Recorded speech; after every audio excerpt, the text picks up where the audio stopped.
एक समय की बात है। एक छोटे से गांव में रामू नाम का गरीब किसान रहता था। उसके पास जमीन तो थी, लेकिन खेती लायक बीज और बैल नहीं थे।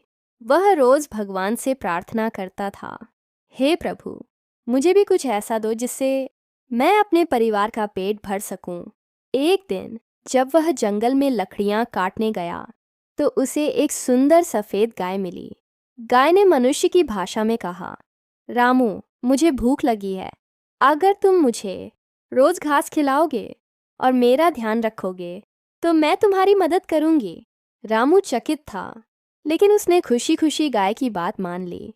अगले दिन जब उसने गाय का दूध निकाला, तो देखा दूध सोने में बदल गया।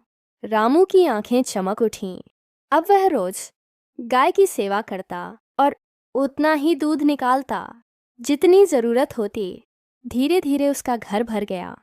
वह अमीर हो गया, पर उसका मन विनम्र ही रहा।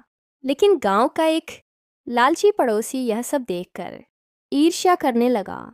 एक रात वह चुपके से गाय को चुराने गया, लेकिन जैसे ही उसने गाय को पकड़ने की कोशिश की, गाय तेज आवाज में बोली, लालच का अंत बुरा होता है। और अगले ही पल वह आदमी अंधा हो गया। देखा कि गाय आसमान में उड़ते हुए गायब हो गई। रामू दुखी था, लेकिन उसके दिल में कृतज्ञता थी। उसने कहा, उस जादुई गाय ने मुझे सिर्फ धन नहीं, बल्कि सच्चाई और संतोष का पाठ भी सिखाया।